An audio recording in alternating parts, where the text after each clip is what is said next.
ಅಧ್ಯಕ್ಷರಾಗಿ ನಾಗರಾಜ್ ಅವ್ರನ್ನ ಆಯ್ಕೆ ಮಾಡಿದ್ದೀವಿ. ಉಪಾಧ್ಯಕ್ಷರಾಗಿ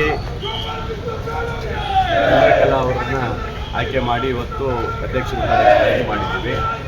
ನಮಗೆ ಎಲ್ಲ ಸಹಕಾರ ಮಾಡಿದ ಎಲ್ಲ ನಮ್ಮ ಸದಸ್ಯರಿಗೆ ಮೊದಲು ನಾನು ಅಭಿನಂದನೆ ಸಲ್ಲಿಸ್ತೀನಿ. ಇವತ್ತು ನಮ್ಮಲ್ಲಿ ಕಮ್ಮಿ ಸದಸ್ಯರಿದ್ದರು, ಆದರೂ ಸಹ ನಮ್ಮ ಬಗ್ಗೆ ಗೌರವ ಇಟ್ಟು ಕೆಲವರೆಲ್ಲ ಸಹಕಾರ ಕೊಟ್ಟಿದ್ದಾರೆ. ಒಟ್ಟಲ್ಲಿ ಪಟ್ಟಣ ಪಂಚಾಯತಿಯನ್ನು ಅಭಿವೃದ್ಧಿ ಕಡೆ ಹೋಗ್ಬೇಕಂತ ಹೇಳಿ ಎಲ್ಲರೂ ಸಹಕಾರ ಕೊಟ್ಟಿದ್ದಾರೆ. ನಮ್ಮ ಉದ್ದೇಶ ಏನು ಬೇರೆ ಏನಿಲ್ಲ. ಯಾರು ನಾವು ಬೇರೆಯವರು ಕರ್ಕೊಂಡು ಹೋಗಿದ್ದೀವಿ ಹಾಗೆ ಈಗ ಅಂತೆಲ್ಲ ಹೇಳಿದ್ದಾರೆ. ನಾವು ಯಾರನ್ನೂ ಕರ್ಕೊಂಡು ಹೋಗಿಲ್ಲ, ಅವರಾಗೆ ಅವ್ರು ಬಂದಿದ್ದಾರೆ. ನಾವೆಲ್ಲೂ ಯಾರನ್ನೂ ಕರ್ಕೊಂಡು ಹೋಗಿಲ್ಲ, ಯಾರನ್ನೂ ಎತ್ಕೊಂಡು ಹೋಗಿಲ್ಲ.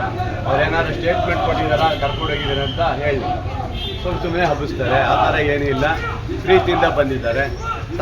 ನಿನ್ನೆ ಕಾರ್ಗಲ್ಲೂ ಸಹ ಒಂದೇ ಸದಸ್ಯರಿದ್ದರು, ಆಯ್ಕೆ ಮಾಡಿಕೊಟ್ಟಿದ್ದಾರೆ. ಅಂದರೆ ನಮ್ಮ ಮೇಲಿಟ್ಟಂಥ ಪ್ರೀತಿ ವಿಶ್ವಾಸದಲ್ಲಿ ಕೊಟ್ಟಿದ್ದಾರೆ. ಬಹುಶಃ ಅವ್ರ ಪಕ್ಷದಲ್ಲೇ ಧೋರಣೆಗಳಿರೋದ್ರಿಂದ ಅವರಿಗೆ ಇಷ್ಟ ಇಲ್ಲದೇ ನಮಗೆ ಸಹಕಾರ ಕೊಟ್ಟಿದ್ದಾರೆ.